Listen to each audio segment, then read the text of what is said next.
Starting off in our number 10 spot, we have Eric Frein. This real piece of work is responsible for a horrible attack that took place in 2014. On September 12th, 2014, during a shift change late at night at the trooper barracks of the Pennsylvania State Police in the Pocono Mountains in the township of Blooming Grove, Pennsylvania, Eric, hiding from sight, opened fire at the officers, which sadly ended up taking the life of Corporal Brian K. Dixon II, who was a 38-year-old Pennsylvania State Police trooper, and it also critically injured Trooper Alex Douglas. Through the discovery of a vehicle that was partially submerged in a pond 3 days after this incident, Eric was able to be identified as the only suspect in the crime, which is when the manhunt really began. By September 24th, there was 1,000 officers looking for him, even utilizing tracking dogs, as Eric continued to successfully evade them because of his extensive knowledge of survival skills. In the end, Eric was captured by U.S. Marshals in an open field near an unused airport hangar 48 days after his crimes took place. One thing that I really like that the officers who arrested him did is that they used the handcuffs of Officer Brian Dixon to restrain him. They also used his squad car to transport the criminal. On April 19th, 2017, Eric was found guilty on all of the charges brought against him, and on April 26th, the jury recommended the death penalty, with the formal sentence of lethal injection being given the next day. He still remains on death row at SCI Phoenix, which is a maximum security prison in Pennsylvania. In our number 9 spot today, we have Eric Rudolph. I guess the Erics just love to go on the run in the woods. This horrible person is responsible for a series of attacks that took place between 1996 and 1998. The first attack took place on July 27th, 1996, when he planted a bomb in Centennial Olympic Park in Atlanta as people were gathered there to watch the 1996 Summer Olympics. This blast alone took the life of one woman and injured 100 others, and in a really strange move, before the blast went off, Eric actually called 911 twice to warn of what was about to happen. After this terrible incident, Eric continued on to do horrible things when he placed 2 more bombs in Georgia and 1 in Birmingham, Alabama, which resulted in several injuries and the death of a police officer. Eric was a very skilled outdoorsman, which gave him the opportunity to continually elude authorities for the years he was doing these things. Former FBI executive Chris Swecker, who was the head of the Charlotte FBI office when Eric was arrested, said of Eric's time hiding in the woods that it was actually made possible because, quote, "there are so many cabins up there that nobody goes anywhere near because they are owned by people out of town. I think it is very likely that he not only had campsites and caves, but he was also spending time in those cabins. He knew exactly which cabins he could go into. He had them scouted out way ahead of time." He also said when asked if Eric was a survivalist, quote, "he was anticipating a great conflict and he had clearly lined up caves and campsites where he could go. He had a number of hiding places and he knew the mountains so well that he could navigate them at night." In the end, on May 31st, 2003, Rudolph was arrested by police officer J.S. Postal while rummaging through a trash bin behind a rural grocery store in Murphy, North Carolina. He received a plea deal which saw him avoiding the death penalty and instead receiving multiple life sentences without the possibility of parole. In our number 8 spot today, we have David Sweat and Richard Matt. Back in 2015, 2 men named David Sweat and Richard Matt were serving time in the same prison when they both made a plan to escape, and it worked. The 2 inmates had a plan that involved manipulating 2 prison employees into smuggling in the tools they needed in frozen hamburger meat, after which they were able to cut holes in the steel at the back of their cells. Once they were out of prison, the men were meant to stay together for a while, but things quickly started to fall apart for both of them. Firstly, one of their main accomplices, a prison employee by the name of Joyce Mitchell, failed to show up with a getaway car and supplies, which meant that David and Richard were fleeing to the Canadian border on foot now, not like they had planned. It's important to note that both of these men were quite dangerous, especially David, who had already taken the life of 2 separate people, which is why he was in prison in the first place. For the next 3 weeks, there was a huge manhunt that cost the state of New York $23 million. As the authorities were searching for them day in and day out, the relationship between the 2 escapees started to dwindle because Richard didn't mind the life out in the woods. I mean, it had to have been better than living in prison. David, on the other hand, wanted to follow follow through in getting to Canada. The two spent 18 days in the wilderness together trying to survive, trying to get along, and trying to evade authorities, and this is when the two ended up splitting up because of their differences. Richard told authorities, quote, "I told Matt, I said, look, there's a cop right there. So I start hauling ass. I said, we gotta move, you're not keeping up. I said, you know what,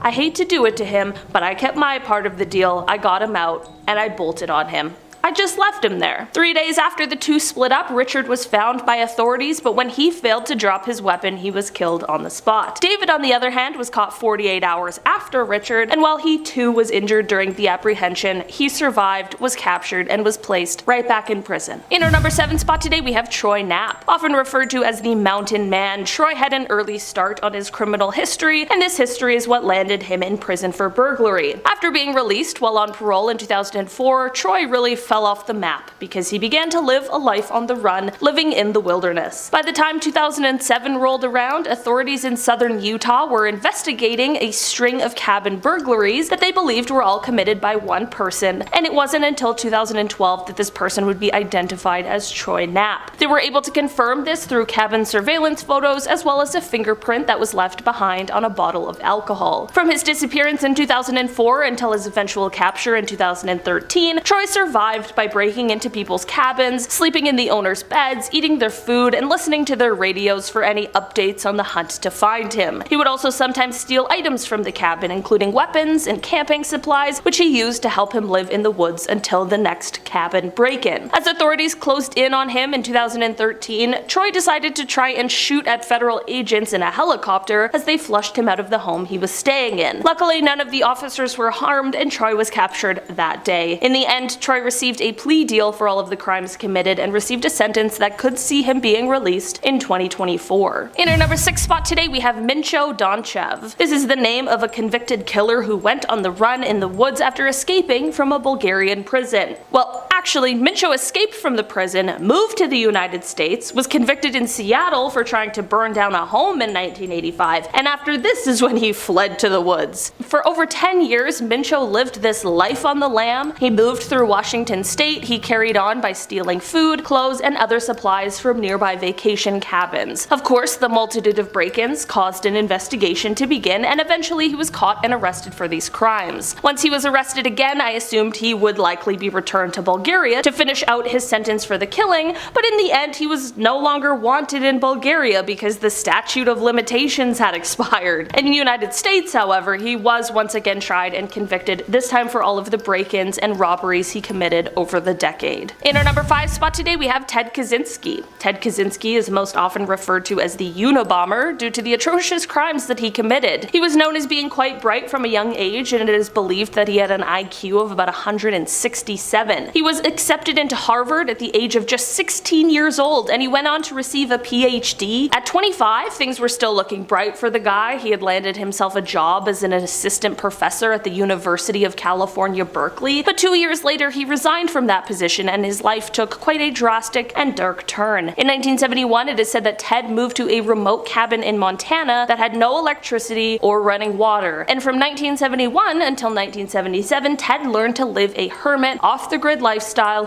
while learning different survival skills, but once 1978 rolled around, he was ready to start his terror campaign. From here until 1995, he began a nationwide bombing against people who were involved with modern technology. He planted these weapons or would mail them, and in the end it took the lives of 3 people and severely injured 23. Just like many of these kinds of people, his own ego and delusions got in the way, because on April 24th, 1995, he sent an anonymous handwritten letter that was addressed to the police via the New York Times. His own brother ended up recognizing his handwriting, however, and that's the tip that he gave to the FBI. Ted was captured, tried, and sentenced to life in prison with no possibility of parole. In our number 4 spot today, we have the Deserter. Back in 2015, police in the far east of Russia discovered a man who is said to have been a deserter of the army 11 years prior and who had been hiding in the woods ever since. The man was in his 30s and had been wanted since he disappeared from his post back in 2004 2014, which was 1 year after he was conscribed. It actually turns out that when found, authorities weren't looking for him anymore. This was because a few months after he initially left his post, some of his family members had identified his body, which led to him being declared dead. So imagine the officer's surprise when they found him very much alive. In the end, he was found after residents of a local village reported seeing a suspicious inhabitant who had settled nearby. The man was able to survive by foraging for berries and mushrooms, and he built a small house using old construction materials. And during his time living off-grid, he worked at a pig farm and went fishing to earn some kind of a living and surely to feed himself. During his 11 years living in the woods, authorities don't believe he ever tried to contact anyone, friends or family. The man was detained after his discovery, but it's not clear if any charges were ever pressed due to the amount of time that had passed. In our number 3 spot today, we have Christopher Knight. Christopher is a person who was quite reclusive, and he lived alone in the woods in Maine. He loved being alone and loved living a simple life, which definitely sounds fine enough, and it's said that save for 2 brief interactions, he lived without human contact for 27 years from 1986 to 2013. I'm certainly not judging, I'm genuinely just wondering what that sort of thing would do to a person. Here's where things get sort of unbelievable though. While living this totally secluded life in the woods of Maine, he was living in a small camp that he had set up that was kind of hidden from everyone because it was within a cluster of glacial erratic boulders. When he entered the woods, he had almost no possessions, which of course would make things difficult to survive, but he made a little home and set up for himself entirely out of stolen items. That's right, this guy would go around to other camps and cabins nearby and steal their stuff, roughly 40 burglaries a day in order to continue on surviving while having no contact with anyone else. I guess the guy didn't really have any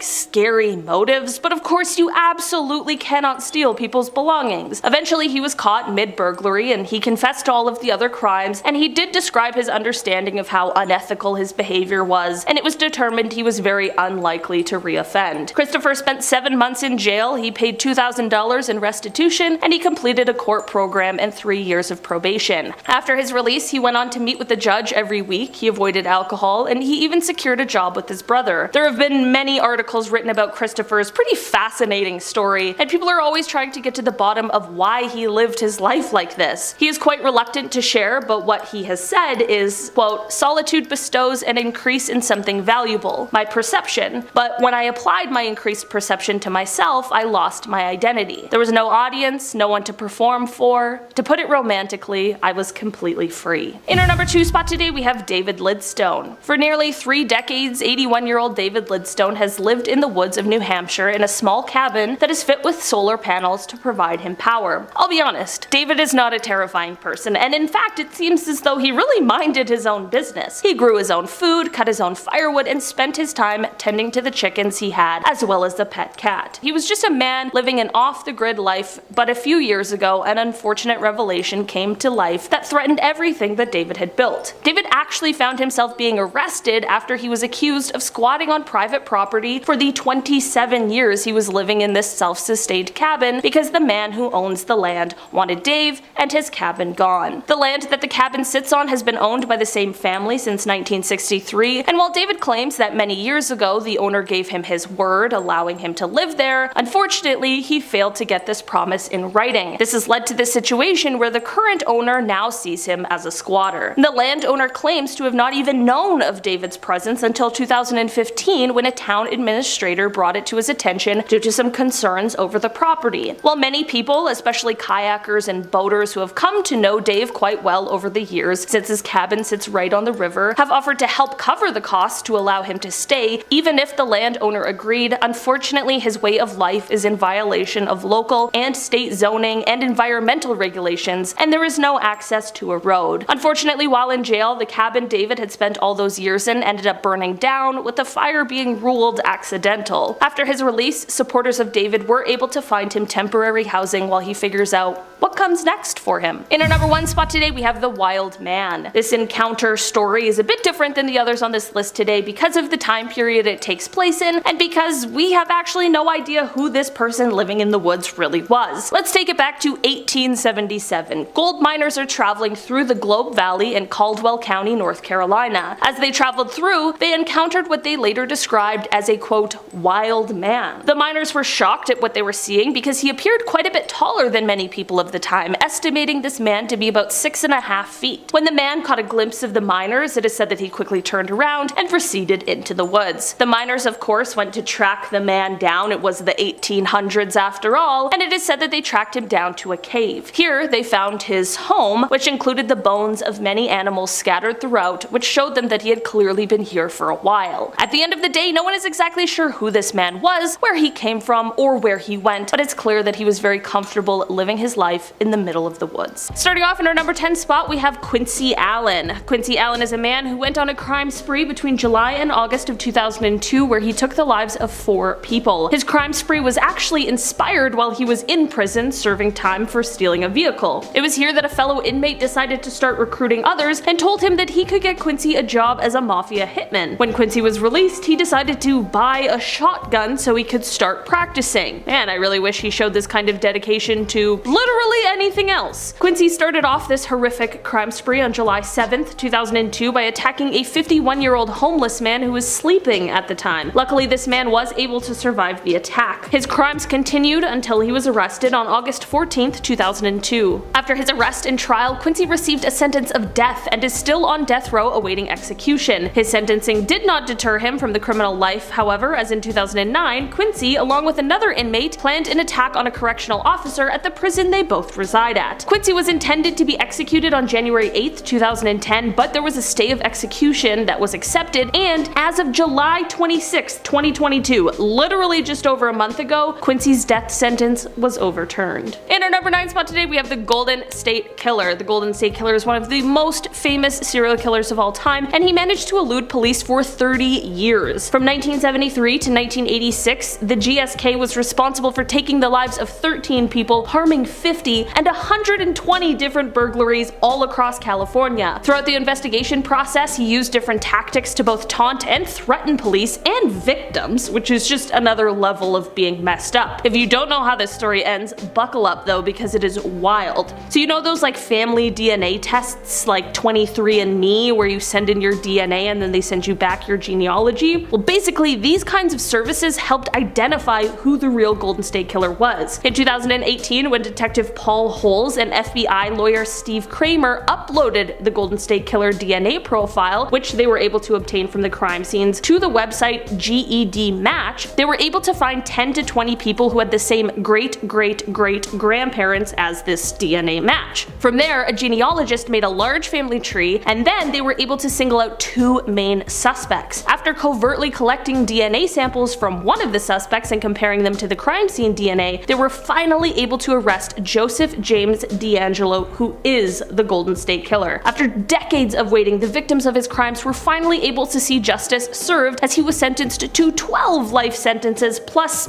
8 years. He was spared the death penalty because he admitted to numerous crimes he had perpetrated, some of which he wasn't even being charged for. He is now 75 years old and will definitely spend the rest of his life in prison. In our number 8 spot today, we have David Berkowitz. David Berkowitz, or the Son of Sam, is an American serial killer who terrorized New York from July of 1976 to July of 1977. He took the lives of 6 people and wounded 7 others, all while eluding the biggest manhunt in New York City history. He was one of those arrogant ones who leaves like little notes for the police promising to do it again, but his arrogant self was caught for his crimes and he was arrested on August 10th, 1977 and was indicted for his crimes. He confessed to all of them and claimed that he was just obeying the orders of a demon that had manifested itself in the form of a dog that belonged to his neighbor. He was found mentally competent to stand trial and he pleaded guilty to his crimes, which left him sentenced to 6 consecutive life sentences. He later admitted to making up the dog story, which yeah, duh, but he did say that he was a member of a violent satanic cult and his crimes were committed as a part of that. These claims were investigated, but no one has ever been able to confirm or deny them. In our number 7 spot today, we have Tex Watson. Tex Watson was one of the central members of the Manson family, which was led by Charles Manson, and he was a willing participant for the horrible Tate and LaBianca crimes that took place on August 9th and 10th, 1969. In October of 1969, Tex knew his arrest was coming, so he fled to his home state of Texas, but was later arrested and extradited back to California. Once he was in California, he refused to talk or eat and ended up losing 55 pounds, which got him sent to get tested to see if he was fit to stand trial, which he was. In 1971, he was convicted on 7 counts of first-degree unalive and 1 count of conspiracy to commit unalive. 1985. He originally received a death sentence, but it ended up being commuted to life in prison. Get this, you guys, though, he was able to release a book while in prison, and he got married, and through conjugal visits he was able to have 4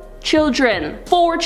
But thankfully in 1996 they banned those kinds of visits for people serving life in prison, and in 2003 he got divorced because his wife had met someone else. Like, I hope so. In our number 6 spot today we have Scott Erskine. Early in life, Scott began to commit violent crimes against others that I truly cannot even speak about here on YouTube, they're so bad. He spent 4 years in prison for one of these crimes when he was around 17 years old, but when he was paroled after the 4 years, he immediately began committing crimes again. In 1993, Scott invited a woman who was waiting for the bus into his home and ended up holding her hostage for several days. After letting her go, he was quickly arrested and ended up being sentenced to 70 years in prison. This is when he had to submit DNA to a database, and in March of 2001, that DNA was matched when the cold cases of the unsolved killings of Jonathan Sellers and Charlie Keever were reopened. In 2004, a jury sentenced him to death, and 6 days later he was transferred to San Quentin. In an interesting turn of events, Scott did die on death row, but it wasn't due to a scheduled execution. Scott died a couple of years ago in July of 2020 after contracting COVID-19. In our number 5 spot today we have Charles Ng. Charles' story starts off shortly after he moved to the United States on a student visa. He dropped out after his first semester, and soon after he was involved in a hit-and-run accident. He then tried to avoid prosecution by enlisting in the United States Marine Corps, using false documents that stated his birthplace was within the United States. He was arrested by military police a year later for stealing automatic weapons, and then somehow he escaped custody, headed back toward Northern California, and this is where he met Leonard Lake, who is another real piece of work. Charles did end up going away and serving a bit of time, but it was only 18 months and he was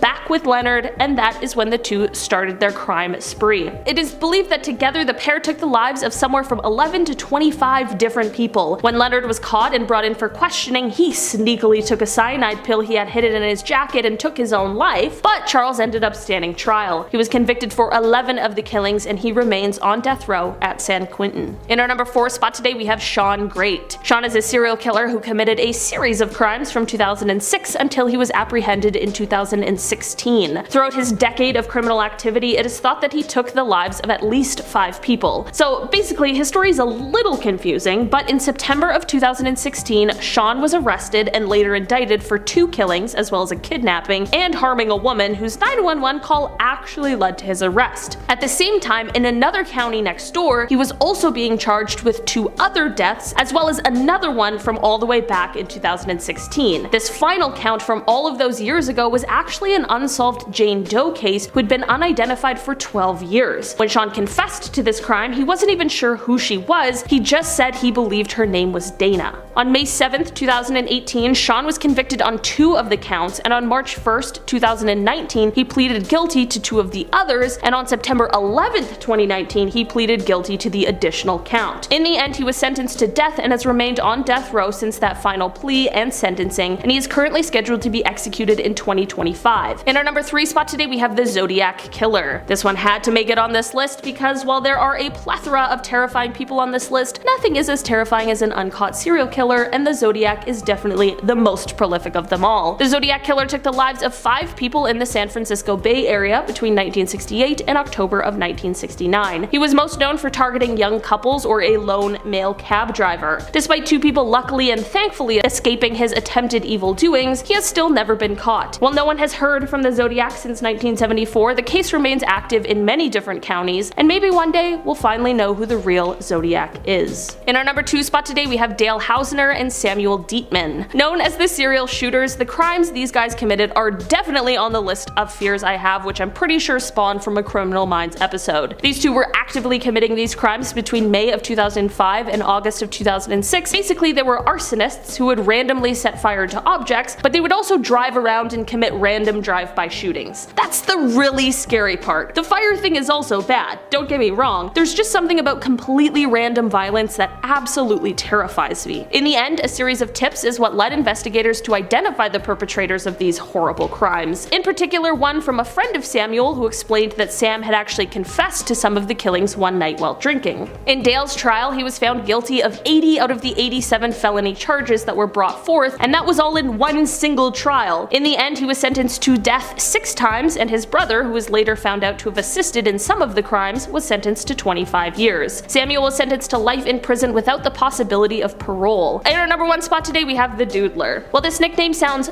very sweet, it, like everything else on this list, is very sinister. The nickname that this unidentified killer received is due to his practice of sketching his victims before taking their lives. This unidentified killer committed their crimes in the San Francisco area from January of 1974 to September of 1975, and they specifically targeted gay men. It is believed that 14 deaths can be attributed to this killer, while 3 others were injured in the process. Unfortunately, because of the stigma and sensitivity surrounding gay men at the time, the 3 who survived this monster were very reluctant when speaking with the authorities for fear of being outed as a result of it. This has led to there being very little information for them to work with in terms of identifying the man responsible. For a while, there was a primary suspect, but that person has never been officially charged because sadly, none of the survivors felt comfortable enough to testify in court. Starting off in our number 10 spot, we have the River City Ripper. One of the most terrifying things that exists are serial killers who are still on the loose, especially when you find out that they've been recently active. This serial killer is wanted in connection to 4 different incidents that occurred in Little Rock, Arkansas, 3 of which were fatal. These horrific crimes took place between August of 2020 and April of 2021, and despite one of the victims thankfully surviving the attack and being able to provide a description of the assailant, there is still very little to go on in terms of being able to identify this horrible human. The FBI was contacted shortly after their survivor was able to give a testimony to authorities, and their behavioral analysis team created a profile of this unidentified killer. These crimes are terrible any way you spin them, but one of the most terrifying parts is that they were all just random acts of violence that occurred completely unprovoked. The case has gained quite a bit of attention, but still, the monster remains at large. In our number 9 spot today, we have Tommy Lynn Sells. Before I get into this one, guys, please don't forget to hit that thumbs up if you're enjoying the video. It really does help us out. Tommy Lynn Sells was an American serial killer who is responsible for 22 confirmed deaths, but authorities have said that they know that there are more. I actually watched an interview that he did, and one of the aspects that scared me the most while watching him talk about his crimes is how you can tell that he committed these acts because he wanted to,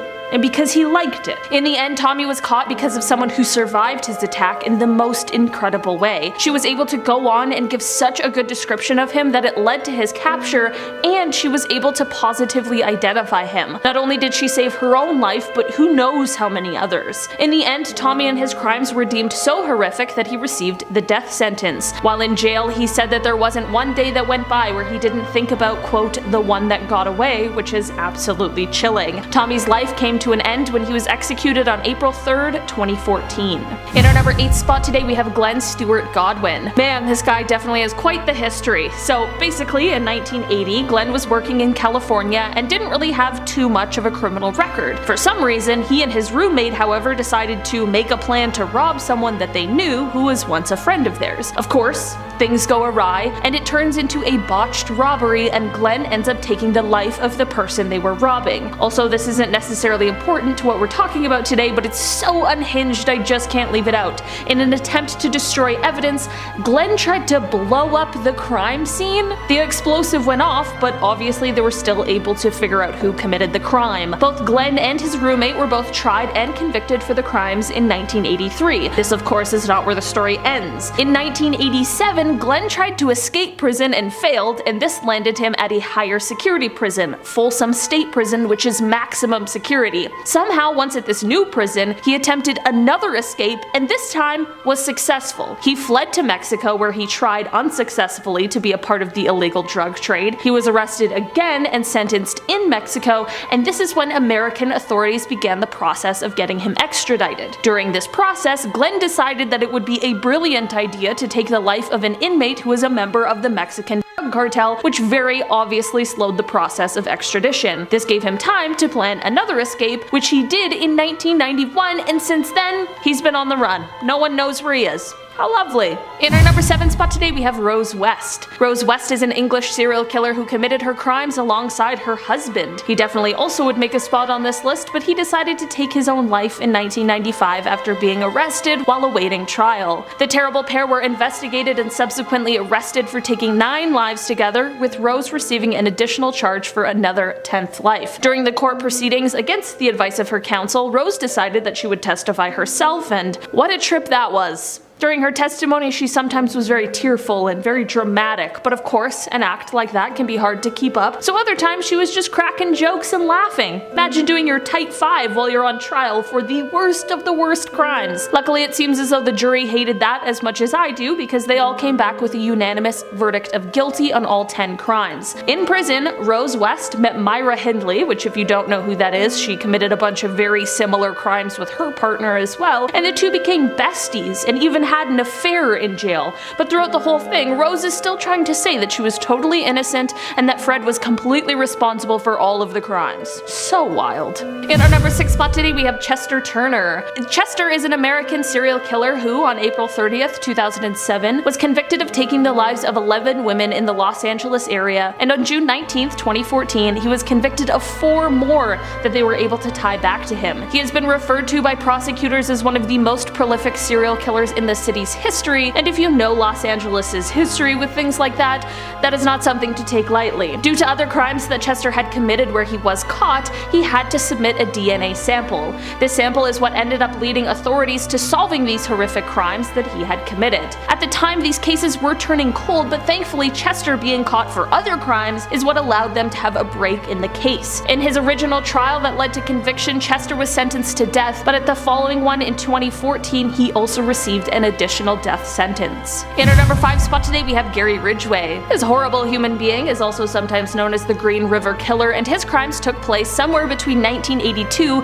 to potentially as recent as 2001. He was convicted for 49 crimes, but confessed to an unbelievable 71, which makes him the second most prolific serial killer in the United States in terms of confirmed killings. Most of his victims were either sex workers or women in other vulnerable circumstances, and through DNA profiling evidence in 2001, authorities were able to connect him to 4 of his crimes. From there, they made a deal with him where they would spare him the death sentence in exchange for the disclosure of the locations of all of the missing women. Gary took the deal and was spared a death sentence, and instead was sentenced to life without the possibility of parole. He remains in prison and is currently 73 years old. In our number 4 spot today, we have the West Mesa Bone Collector. This is the name used to describe an unidentified serial killer who is said to be responsible for taking the lives of 11 different women whose remains were found buried in the desert of West Mesa in 2009. It is thought that this could be one person, or it could potentially be linked to some sort of a group. There have been tips throughout the years, and authorities have worked hard to try and get to the bottom of these crimes, but still, the killer remains at large. There have been a few different suspects throughout the years, but there hasn't been enough concrete evidence to charge anyone with the crimes yet.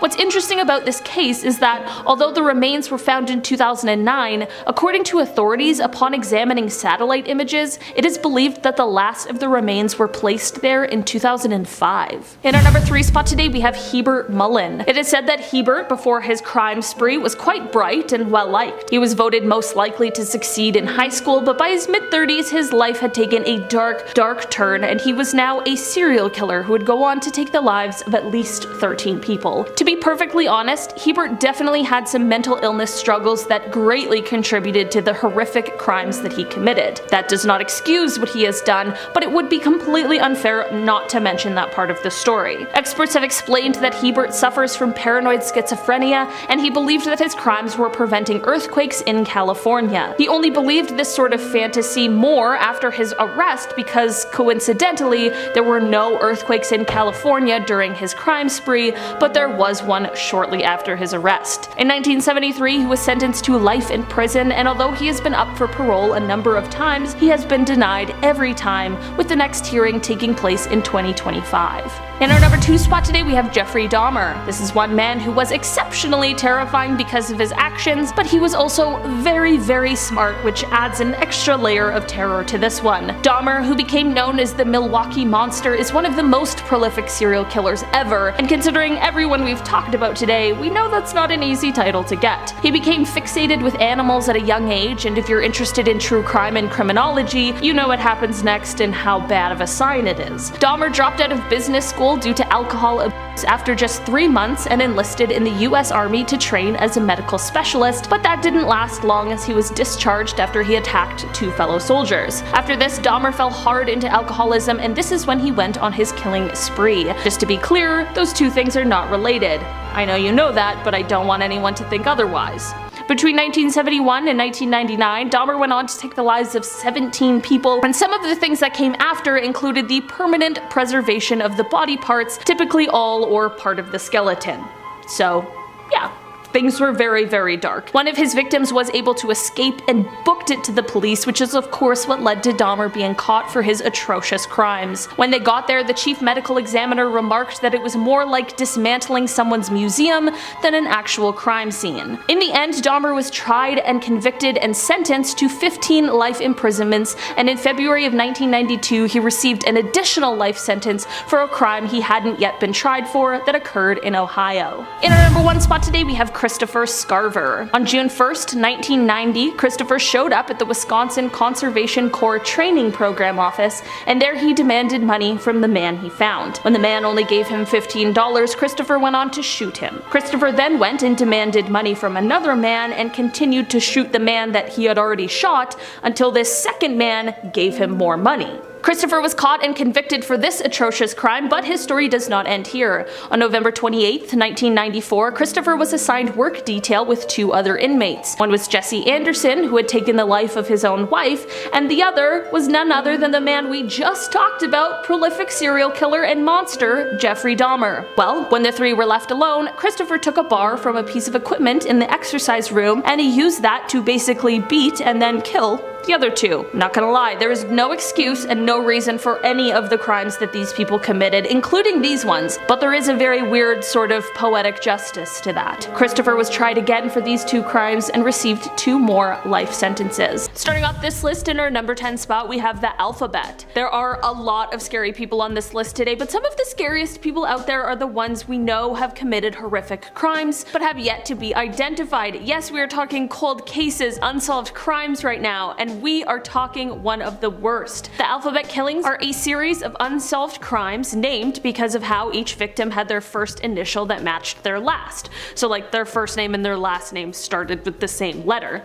They know the crimes are linked, or at least have reason to suspect they are, because of a similar MO that includes how the life was taken and where the remains were placed afterwards. They were all taken in a similar area around a similar time. There are theories and suspects as to who could have committed these horrific crimes, but as of right now, no one knows for sure. These crimes were committed between 1971 and 1973 in Rochester, New York, and because of the timing, it's possible that whoever committed these crimes could still be alive, but perhaps they're not. Authorities, despite having an immensely difficult job placed in front of them, are still committed and trying to solve this case. In our number 9 spot today, we have John Wayne Gacy. With a nickname like Killer Clown, it is abundantly clear why everyone would want to stay away from this actual monster. He got his start in this horrifying nickname by being a clown for children's birthday parties, charitable events, and that sort of thing. According to Gacy himself, all of his crimes were committed inside of his ranch house, where he would lure his victims into. He would then trick them into wearing handcuffs under the pretense that he was going to show some sort of a magic trick, and from here the horror unfortunately ensued. It is thought that he took the lives of somewhere around 33 young men, most of which he buried in a crawl space in his home. On the evening of December 11th, 1978, Gacy took the life of his last victim, Robert Peist. Gacy lured the young man in when he went into the pharmacy that he worked at, and while talking with the store owner, loudly declared so that Robert could hear that he often hired teenagers for his firm at a starting rate of $5 per hour, which was double what Robert was getting at the pharmacy. In hopes of getting a new good job, Robert ended up inquiring further after his shift at the pharmacy was over. When Robert's mother filed a missing persons report, the pharmacy owner was able to explain that Gacy was likely the person he went to speak to about a job, and when the police looked into Gacy's background, all the pieces were there just waiting to be put together. Subsequent investigation, questioning, and searches led police to gather all of the evidence they needed to arrest and charge him, and his conviction for 33 killings was, at the time, the most by one individual in the United States legal history. He was sentenced to death on March 13, 1980, and on May 10, 1994, he was executed by lethal injection, and I'm not gonna lie, I think that's something we can all be grateful for. In our number 8 spot today, we have Delphine LaLaurie. Delphine was a New Orleans socialite who was an evil person behind closed doors. It is said that in public, Delphine was polite and appeared as if she cared for those who were enslaved in her home, which is the most ridiculous sentence I've ever said, but that's what the accounts of people who lived in this time said. Delphine's social standing remained until, on April 10, 1834, authorities responded to a fire at her Royal Street mansion. When they arrived and went inside, no one was prepared for the horrors they were about to see, as they discovered bound slaves in her attic who had clear signs of violent behavior over a very long period of time. Following this, her house was swarmed by an outraged group of New Orleans citizens, but somehow Delphine was able to escape with her family to France. While the angry group destroyed her entire home, Delphine never faced any punishments for her crimes, which is one of the most frustrating endings to this horrible, awful story. In our number 7 spot today, we have Lester Eubanks. If you're a fan of unsolved mysteries, you might be familiar with this story. Lester is a man who is convicted and sentenced to prison in 1966 for taking someone's life. In December of 1973, Lester was a part of an honor assignment that gave him the opportunity to be at the mall to do some Christmas shopping. While at the mall, he ended up escaping custody and has been on the run ever since. Through investigations into his family and friends, police were led to a center for troubled youth where he was said to have been working, but Lester was nowhere to be found. The most recent development in this case came in 2019 when Lester's biological son agreed to give a DNA sample which could be used to link Lester to recent crimes and maybe give an idea on where he could be hiding, but FBI policies that you cannot search using a family member's DNA. It's crazy that someone could be on the run for so long without anyone recognizing or finding them, and it makes me really wonder if anyone in his new life knows about his dark past. In our number 6 spot today, we have the Honolulu Killer. This is another one of those pesky, horrifying, unidentified serial who of course was active in and around Honolulu, Hawaii. These crimes took place in 1985 and 1986, and throughout those years it is said that whoever is responsible for these crimes took the lives of at least 5 women. The women seemingly didn't have any connection to each other as they were all from different walks of life, but because of the gruesome similarities of each crime, authorities were able to determine that they were likely committed by the same person. Despite the years it's been, the perpetrator has never been identified and could still be out there somewhere, hiding from taking responsibility for their actions. In our number 5 spot today, we have Daniel Perez. Daniel Perez might be better known by his alias Lou Castro, but he truthfully is just best not being known at all because he sucks. Daniel led a cult that was located on a 20-acre property in a rural area just north of Wichita. He convinced his followers that he had magical powers, and he told them all that he was a centuries-old angel who needed to commit some horrific crimes in order to stay alive. Weird story. These crimes would have certainly been more than enough to throw him on this list, but he of course just couldn't stop at committing one type of crime. He had to make sure he just really stole the show on being the worst. Basically, he had this clever idea to use his followers' life insurance policies to live a lavish lifestyle, like as if no one would think that's weird or suspicious. While some of these life insurance policies were collected through regular means, of course that kind of greed only leads to evil things, which of course means that he ended up taking one of his followers' lives so he could collect the cash. It is thought that he also contributed to the deaths of some of the other people's life insurance policies he cashed in on, but unfortunately there was never any evidence that would be able to substantiate that claim. Despite this, however, on April 21st, 2010, authorities were able to arrest Daniel and he was charged with 28 felonies. In February of 2015, he was convicted on all counts and received a sentence of 80 years in jail. In our number 4 spot today, we have the I-70. This is the name of what is believed to be an unidentified serial who is known to have taken the lives of 6 store clerks in the Midwest in the spring of 1992. The reason he is referred to as the I-70 killer is because most of the stores were just a few miles off of Interstate 70. While most of his victims were women, there was one man, but it is believed that he may have been expecting a female employee. The killings were clearly the main objective of his crimes as well, considering the fact that at each scene there was only a small amount of cash that was taken.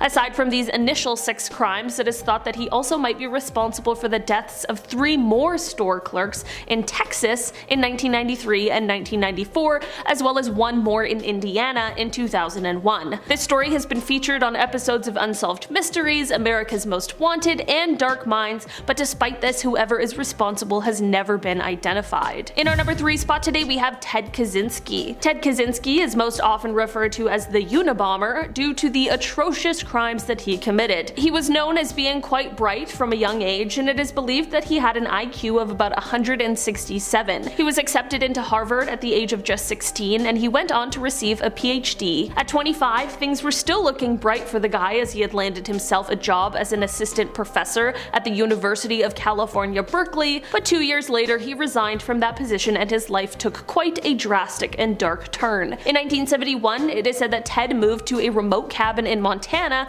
that had no electricity or running water. From 1971 until 1977, Ted learned to live a hermit, off-the-grid style life while learning different survival skills, but once 1978 rolled around, he was ready to start his terror campaign. From here until 1995, he began a nationwide against people who were involved with modern technology. He planted these weapons or would mail them, and in the end took the lives of 3 people and severely injured 23. Just like many of these kinds of people, his own ego and delusions got in the way because on April 24th, 1995, he sent an anonymous handwritten letter that was addressed to the police via the New York Times. His own brother ended up recognizing his handwriting, however, and that's the tip that he gave to the FBI. Ted was captured, tried, and sentenced to life in prison with no possibility of parole. In our number 2 spot today, we have Dorothea Puente. You know the saying, don't judge a book by its cover? Well, this is certainly a case of that. If you took one glance at Dorothea and knew nothing about her, you'd probably assume she was someone's kind grandma who also had some cookies and a glass of milk waiting around, but that could not be any further from the actual truth. She was actually a serial and she decided to prey upon some of the most vulnerable people in our communities, people who were seeking help and assistance. Dorothea operated a large rooming house that was set in a large Victorian home in Sacramento, California. The residents who would often stay there were people who struggled with different substances such as alcohol, people who had been in mental hospitals, and the elderly. All of these people were receiving social security checks, and if they suddenly vanished, she figured no one would ask. In 1982, they did begin to vanish, but of course, their social security checks were continually being cashed.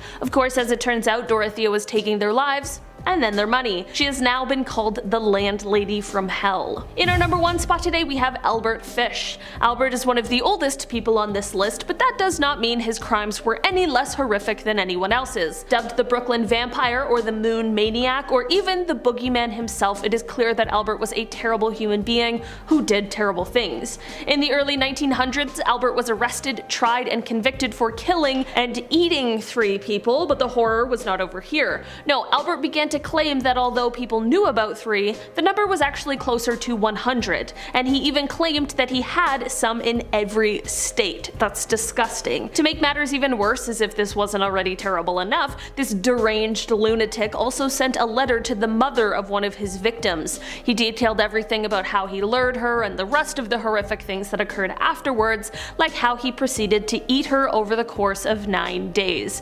Yeah, this is another person that I'm not sad at all that they don't exist anymore. It's perfectly fine by me. Starting off in our number 10 spot, we have Darren Dion Van. Back in 2014, Darren Dion Van was arrested after he was charged with taking the life of a woman. After his arrest, however, the true extent of his crimes would come to light when he suddenly confessed to taking the lives of at least 6 others that authorities hadn't previously known about. The story of Darren and his arrest starts back in 2009 when he was convicted of a horrible crime in Texas. He served 5 years for this crime before being released and heading back to his home state of Indiana in July of 2013. Once here is when he committed the horrific crime he would again be arrested for when he took the life of 19-year-old Africa Hardy. He left her in a motel room, but what he didn't know is that the surveillance cameras caught him and placed him at the scene of the crime, which thankfully led to his arrest. When he was questioned for the crime is when he admitted to the others as well. Of course, investigators were a little skeptical of these claims, but Darren actually went out and was able to lead investigators signatures to the bodies that he had left in abandoned buildings around Gary, Indiana. He of course was charged with all of the crimes, and while he could have received a death sentence, he instead received 7 concurrent life sentences, of course without parole. In our number 9 spot today we have Salvatore Perrone, also referred to as the Son of Sal. This American serial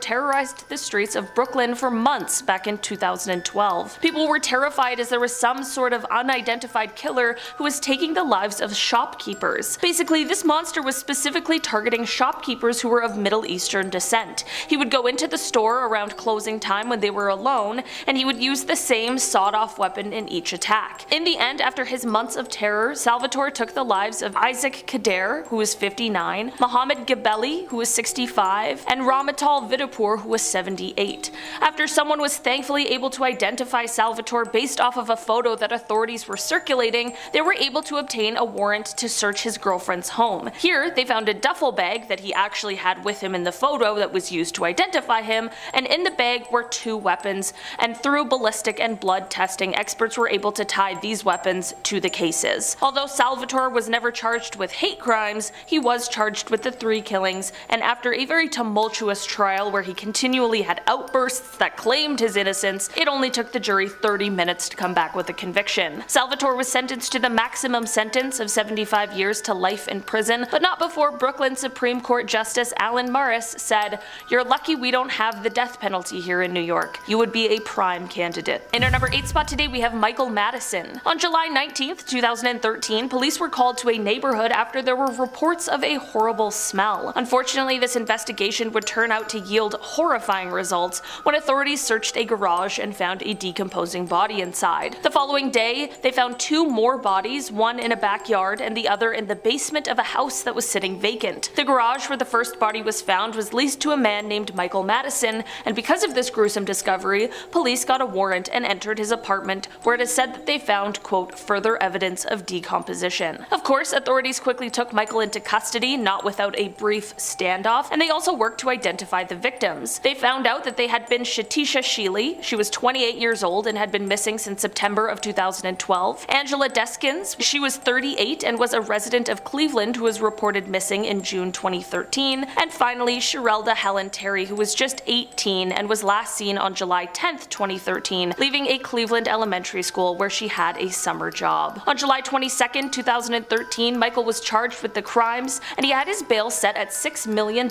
and he waived his right to a preliminary hearing. Michael did confess to his crimes, but let's not confuse that for remorse or apologies. When he appeared in court, he taunted and smiled at the families of the victims. In fact, it was so bad that one of the victims' fathers, Van Terry, attacked this monster from the witness stand. In the video, which did go viral, Van said, "I guess we're supposed to find it in our hearts to forgive this clown," after which he appears to have had enough of the smug attitude of this horrifying person, and he just snapped and flew across the courtroom. A move that not a single person could possibly blame him for. In the end, Michael was sentenced to death for his horrific crimes. In our number 7 spot today we have Lonnie David Franklin Jr. Known as the Grim Sleeper, this serial is believed to have taken the lives of at least 25 women, if not dozens to hundreds more, between the years of 1985 to 2007. He got his nickname from the fact that he took a break from his crimes between 1988 and 2002. There are a lot of details about these crimes and his history that really is too dark for me to talk about here on YouTube, but what I can tell you is the way that this monster got caught. While these killings were stumping detectives for decades, when the LAPD started their cold case unit, it was discovered that the killer of 7 women in the 80s was able to be connected through ballistics and DNA to deaths in 2002, 2003, and 2007. This was a really important break in the case, but while they had the DNA, there was no match in CODIS, which is the national DNA database. Finally, however, when 2010 rolled around, Lonnie was caught because his son was arrested for a completely unrelated crime, and because of this, he had to give a DNA swab. This swab, through intrafamilial DNA testing finally was the missing puzzle piece, and it showed that this son was related to the killer that they were looking for. This is when detectives followed Lonnie into a pizza place. As he finished up his meal, a detective who was posing as a busboy came and collected some items like a fork, plastic cups, a plate, and a pizza slice. A few days later, DNA from these items came back as a match to the DNA found on one of the victims, and they were finally able to arrest and charge Lonnie. On August 10th, 2016, the Los Angeles Superior Court sentenced him to death for each of the 10 victims named in the verdict, and on March 28, 2020, Lonnie was found passed away in his cell at San Quentin State Prison. The cause of death has never officially been released. In our number 6 spot today, we have Ahmad Siraji. This is the name of an Indonesian serial killer who is responsible for taking the lives of 42 women between 1986 and 1997. Once caught for one crime, he explained to the police that he had a dream in 1986 where his father's ghost told him that if he drank the saliva of 70 women who had passed away, he would become some sort of mystic healer with unbelievable abilities. All of the women whose lives he took, he buried them near his home with their heads facing towards his home because he believed this would give him more power. In this dream, apparently his father didn't tell him to kill, but because he thought it would take so long to get the saliva of 70 passed away women, he thought that this would help him speed up the process. The entire process of his crimes was very ritualistic and brutal, and often the victims of these crimes were women who had come to him for help since he was advertising himself as some kind of a sorcerer. Ahmad had 3 wives who were all sisters, and they too were arrested for assisting in these crimes and for helping him hide the bodies. One of his wives was even tried as his accomplice and was sentenced to death before her sentence was commuted to life in prison. For Ahmad, on the other hand, he too was sentenced to death by the firing squad, but this time it was carried out on July 10th, 2008. In our number 5 spot today, we have Leonardo Ciansuli. Also known as the soap maker of Correggio, Leonardo was an Italian serial killer who lived from 1893 until 1970. Basically, in her youth, Leonardo visited a fortune teller who told her that she was going to have many children, but that they would all pass away before she did. It's very Game of Thrones, and Leonardo definitely decided to take the Lannister way. Leonardo took the lives of 3 separate people and turned them into soap and tea cakes using caustic soda. Leonardo's son went to join the Italian army in preparation for World War II, and during this time, she figured the only way to protect him was by doing human sacrifices. One of the worst parts of these crimes, aside from, the crime itself, is that she fed these tea cakes that she had made to people who would come to visit, along with eating them herself and feeding them to her son. Authorities caught on to her crimes when one of her victims' family members began to get suspicious about the disappearance. In the end, Leonardo was arrested and charged and ended up being sentenced to 30 years in prison and 3 years in a criminal asylum. In our number 4 spot today, we have Vlado Teneski. Vlado was a Macedonian journalist who turned into a serial killer in the hopes of getting a good story. Yep. Absolutely wild. His crimes took place between 2005 and 2008, and it all started because he really wanted a good story, and he knew that a vicious killer on the loose would entice readers more than anything, and with special inside info, who would possibly have a better scoop on the story. This is what led him to these horrific crimes against 3, possibly 4 elderly women who he took the lives of, and then wrote stories about, pretending as if he didn't. Sure enough, his plan did work for a while. People were raving about his reports, but it would be these reports that went on to reveal his true identity and what was really going on. He first came under suspicion after having written the 3 articles about the killings, and this then led to him being questioned. This is because his articles contained information that actually hadn't yet been released to the public. Like in one instance, his report included that the killer had used a telephone cord, and that this cord had been left behind at the scene, something that only authorities knew but hadn't yet made public, so of course, how could he possibly know? Finally, he was arrested on June 20th, 2008 after his DNA was able to be connected to DNA found on one of the victims. Unfortunately, Vladio wouldn't live long enough to stand trial because he decided he couldn't face the consequence of his own actions, and so he took his own life in his prison cell on June 23rd, 2008. In our number 3 spot today, we have Charles Manson. I'm not entirely sure how we got to part 6 without talking about Charles Manson, but here we are. Manson was released from prison in 1967, where he then moved to San Francisco, and this is where he gained a small following that would eventually go on to be the cult known as The Family. The group eventually moved to an abandoned ranch outside of Los Angeles, and it was here that Manson continued to brainwash his followers and manipulate them with his own religious philosophies. Manson claimed that there would be an upcoming race war in which white people would all be killed, which was intended to instill fear in his followers. This was so that he could ignite a race war and send his followers on a killing spree, which ended up being the night of the horrible Tate and LaBianca killings. This led to a reign of terror in the Los Angeles area for several months because people just couldn't understand how or why this happened. In our number 2 spot today, we have Peter Tobin. Peter Tobin is a serial killer who was convicted for 3 separate crimes, but it is believed his crimes may actually be up in the range of 40 to 50. Before being convicted of these crimes, Peter also served another 10 years in prison for other crimes committed, and he was released from prison for these crimes in 2004. 3 years later, however, he was sentenced to life with a minimum of 21 years for taking the life of Angelica Kluk in 2006. After this, remains of 2 more people who went missing in 1991 were found in his former home, and he was also tried for these crimes, which ended up solidifying his sentence to a whole life order, which means he will never be up for parole. There are some believe Tobin is responsible for more unsolved crimes, and he has been labeled a psychopath by a senior psychologist. Apparently, while in prison, he has boasted about taking the lives of 48 people, despite the fact that he's only officially been linked to 3. And finally, in our number 1 spot today, we have Sam Little. Sam Little is well known for being one of the worst serial killers ever. He has confessed to taking the lives of more than 90 people, and while authorities have only been able to definitively connect him to 30, they say that they have no reason to doubt the validity of any of his other confessions. Sam was able to continue on this horrible path for so many years because of the fact that he committed these crimes in different states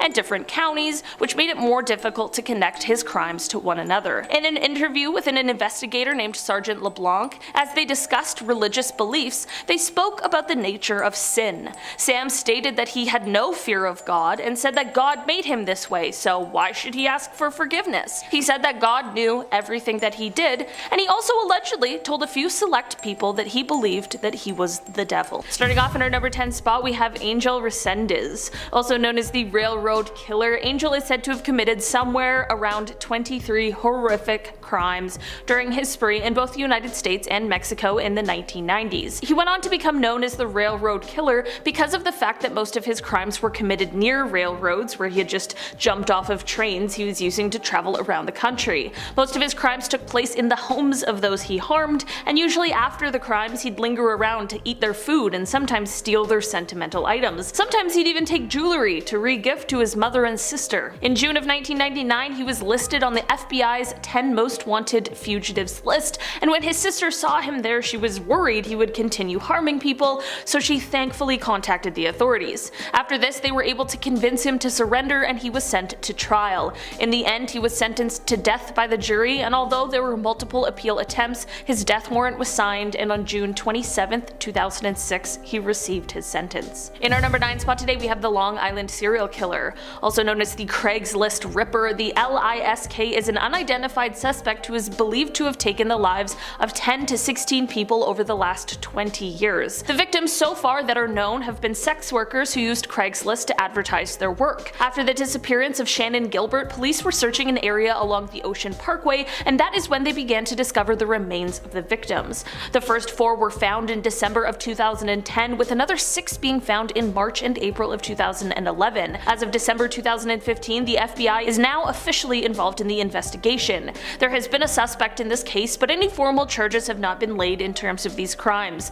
The most recent evidence in regards to these cases was a belt found at the scene of the crime, which may potentially belong to the killer. At the same time, it was announced that new scientific evidence was being used in the investigation, but these announcements came just last year, so we have yet to receive any further updates. Hopefully this case is solved quickly so that the families of the victims can receive justice and this terrible person is off the streets for good. In our number 8 spot today, we have Richard Chase. This evil person is said to have taken the lives of 6 people within the span of a month between 1977 and 1978. That's a lot of people in a very short amount of time, which is absolutely terrifying. Before his crimes, Richard's life was already full of terrible stories and horrific acts that had him spending time in mental institutions before his crime spree. While at these facilities, he was diagnosed with paranoid schizophrenia, but after going through treatment and beginning medication, he was deemed to no longer be a threat to society and was released into his mother's care. Here's where things take a turn for the worse, however. Instead of helping take care of Richard, his mother instead weaned him off of his medication and got him all set up with his own apartment. Nice. Really helpful and cool of her. Initially, when he moved into the apartment, he had roommates, but eventually they all moved out and he was alone, which is when things really got wild. He began killing various animals, which he would then eat raw, sometimes mixing the organs with Coca-Cola in a blender and then drinking it. It's horrible. After this, he would unfortunately go on his killing spree, which had horrific details and would only end when he was startled by a visitor at the home of where his final crime took place. He fled the scene, but he was later caught and stood trial. Although there were many attempts to have him be spared of the death sentence, in the end this didn't work. In December of 1980, Richard was found passed away in his jail cell after taking too many of his prescribed medication. In our number 7 spot today, we have Rodney Alcala. Rodney is a horrible monster who was convicted and sentenced to death for 5 killings that he committed in California from 1977 to 1979. He also received an additional 25 years to life after pleading guilty to 2 other killings in New York in 1971 and 1977. Rodney got away with his crimes for a while because he wasn't the top of the list of suspects because he was said to be the quote charming photographer. Rodney is often referred to as the dating game killer because of his appearance on the show, which, with what we now know about him, is absolutely horrifying. What's crazy is that he actually won the show he was on, but the episode's bachelorette refused to go on a date with him because she found him creepy. This is just a reminder to always trust your instincts. It isn't exactly known just how many victims Rodney had. It is potentially thought that it could be much higher than the number he was convicted for. In July of last year, Rodney passed away in prison at the age of 77. In our number 6 spot today, we have Charles Cullen. This guy used to be a nurse who took the lives of his patients throughout his career, and he may be one of the worst serial killers ever recorded. He confessed to taking the lives of 40 people, but through subsequent interviews, it became apparent that the number was way higher than 40, he just couldn't remember the names of all of them. But, of course, he could remember the details of all of his crimes against them. His crimes started in 1988 and spanned over a decade into 2003. In October of 2003, when a patient at a hospital passed away from low blood sugar, the authorities were called. This person was Charles' final victim, and authorities began looking into him and investigating his past employment history. On December 12, 2003, authorities were arresting him and charging him with only 1 count of his crimes, but he ended up admitting to 40. He ended up pleading guilty to his crimes and arranged a plea deal where authorities would not seek the death penalty if he cooperated. During one of his court proceedings, he continuously asked the judge to step down and apparently repeatedly chanted for 25 minutes straight, even after he was restrained and gagged for his outbursts. It is thought that his victims might be up in the 400 range, which is truly just unbelievable. In our number 5 spot today, we have John Allen Muhammad and John Lee Malvo. This pair is referred to as the DC Snipers, and they were responsible for a series of coordinated attacks during a 3-week period in October of 2002. The pair took the lives of 10 people and critically injured 3 others during this spree, although their crimes spanned even before this and involved even more people. Their crimes were random and terrifying. People would just be going about their everyday tasks when this horrific pair would strike. Through a series of quote-unquote mistakes the pair made, they were able to be caught by authorities and arrested. In September of 2003, John Allen was sentenced to death, and this sentence was carried out in November of 2009. John Lee, on the other hand, was sentenced to 6 consecutive life sentences, but very recently it was determined that his sentence needs to be re-looked at because of his young age when the crimes were committed. In our number 4 spot today, we have Lawrence Bittaker and Roy Norris. A 2-for-1 of the most horrific kind, this pair was often referred to as the toolbox killers. They received this name because most of what they used to commit their crimes would be items normally stored in a household toolbox. The pair committed 5 of these crimes in Southern California over a 5-month period in 1979. In the end, what led to their capture was when Roy met up with a friend with whom he had previously been incarcerated with. He confessed to the crimes to this person in great detail, and you know what this person did? They consulted their attorney about this horrifying confession, who then advised them to go to the authorities with the information, Thank goodness. Authorities, while they didn't have the evidence necessary to charge the men with the crimes at that time, were able to, through surveillance, find other things to arrest them for, while they searched their homes to find the evidence that they really did need. The pair stood trial, and in the end, Lawrence was sentenced to death, and Roy, who accepted a plea bargain and agreed to testify against Lawrence, received a life sentence. Lawrence died of natural causes while on death row in December of 2019, as did Roy at the California Medical Facility in 2020. FBI Special Agent John E. Douglas described Lawrence as the most disturbing individual for whom he has ever created a criminal profile. In our number 3 spot today, we have Robert Hansen.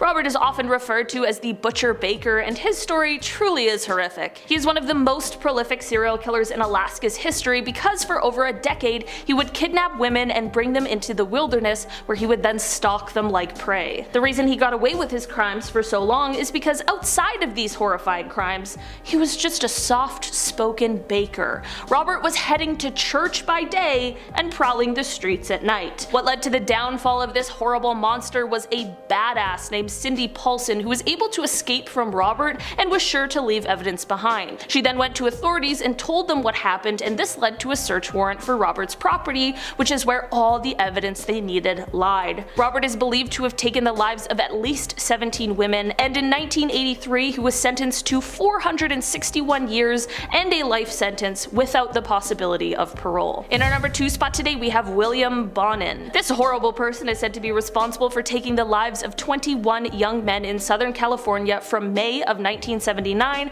to June 1980. It is said that on at least 12 of these occasions he was assisted by one of his 4 known accomplices, and it is even speculated that he might be responsible for 15 more of these crimes that evidence hasn't officially been able to connect him to. He was often referred to as the freeway killer because of the fact that most of the bodies were found along the freeway of Southern California. The police surveilled William until they could catch him in the act, which they did. In the beginning he claimed innocence. I mean, they caught him in the act, it's kind of dumb to claim innocence, but after receiving an impassioned letter from one of the victim's mothers, which asked him to please share the location of her son's body, he confessed his guilt. But he made sure to clarify that it wasn't so the mother could be at peace or so that her pain could be eased. No, of course not. Instead he said, quote, "I was dying for a hamburger and I knew if I went out with the cops they would get me a hamburger."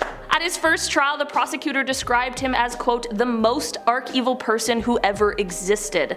William was convicted on 14 of his crimes and was sentenced to death. He spent 14 years on death row before his sentence was carried out in 1996. In our number 1 spot today, we have Israel Keyes. Israel is quite a prolific serial killer and truly is a terrifying person. While everyone on this list is horrible, Israel is particularly scary because of the fact that he had no MO or type. He just killed at random. In fact, he was so prepared for these random crimes that he left kill kits all over the US so that he would be prepared for whenever whoever he chose crossed his path. It isn't quite clear how many of these crimes he committed, and many missing persons reports that are still open could potentially be linked to him. It is said that Israel had a sort of admiration and obsession with other prolific serial killers like Ted Bundy or Robert Hansen, who we already talked about today. He even said, quote, "I probably know every single serial killer that's ever been written about. It's kind of a hobby of mine." So creepy. In March of 2012, Israel was finally apprehended and was to stand trial for his crimes, but unfortunately while waiting for trial, he went on to take his own life. He left behind a note and a drawing of 11 skulls, which led authorities to believe that this may be the number of victims he had.